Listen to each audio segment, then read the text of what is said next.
Bapak, Ibu, dan Saudara, serta anak-anak yang dikasihi Tuhan Yesus Kristus. Selamat pagi, selamat berjumpa kembali dalam program Repa, Renungan Pagi GKJ Mino Martani.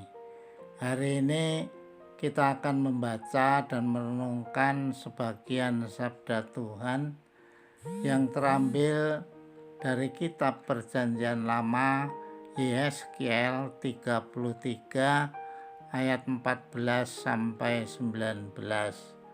Demikian bunyinya. Kalau aku berfirman kepada orang jahat, engkau pasti mati, tetapi ia bertobat dari dosanya serta melakukan keadilan dan kebenaran. Orang jahat itu mengembalikan gadaian orang, ia membayar ganti rampasannya, menuruti peraturan-peraturan yang memberi hidup, sehingga tidak berbuat curang lagi. Ia pasti hidup, ia tidak akan mati. Semua dosa yang diperbuatnya tidak akan diingat-ingat lagi. Ia sudah melakukan keadilan dan kebenaran, maka ia pasti hidup. Tetapi teman-temanmu sebangsa berkata, tindakan Tuhan tidak tepat, padahal tindakan mereka yang tidak tepat.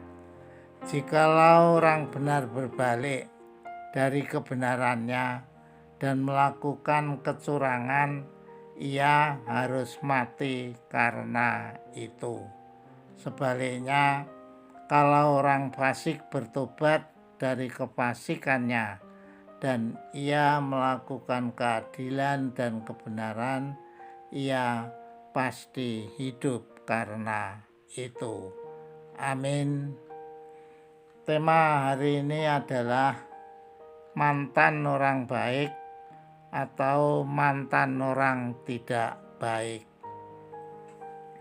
Bapak, Ibu, dan Saudara serta anak-anak, Raja Salomo adalah mantan orang baik, sebab ia yang dulu pernah diperkenan oleh Tuhan untuk mendirikan bait Allah, akhirnya meninggalkan Tuhan, berpaut dengan berhala istri-istrinya. Di 1 Raja-Raja 2 ayat 12. Salomo duduk di atas tahta Daud ayahnya, dan kerajaannya sangat kokoh. Sebutan yang sama, mantan orang baik, juga dapat diberikan kepada Yudas Iskariot yang meskipun pernah menjadi murid Yesus, tetapi pada akhirnya menjual Tuhannya kepada yang memusuhinya. Di Lukas 22. Sedangkan sebaliknya, dialami oleh orang-orang Ninawi di dalam kitab Yunus dan salah seorang penjahat yang disalibkan bersama Yesus.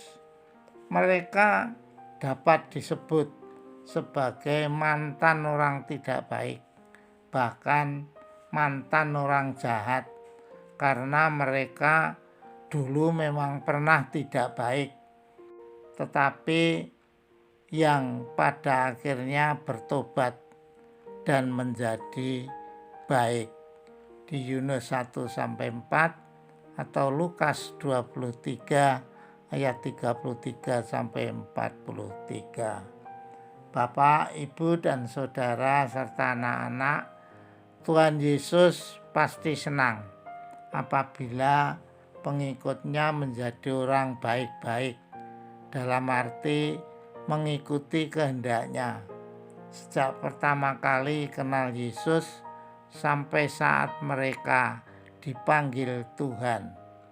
Berbahagialah yang berkeadaan seperti orang-orang Ninawi atau salah seorang penjahat yang akhirnya bertobat tadi, meskipun disebut mantan orang tidak baik.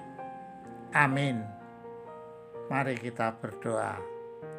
Ya Tuhan, ajarlah kami untuk menjadi pengikut-Mu sebagai orang-orang yang baik-baik, dan bimbinglah kami untuk bertobat dan melakukan kehendak-Mu, dan boleh menjadi pelaku firman-Mu.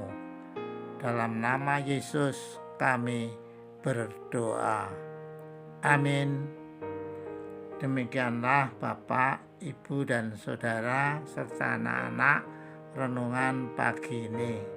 Selamat beraktivitas, jaga kesehatan, tetap bersemangat dengan teriring berkat Tuhan. Amin.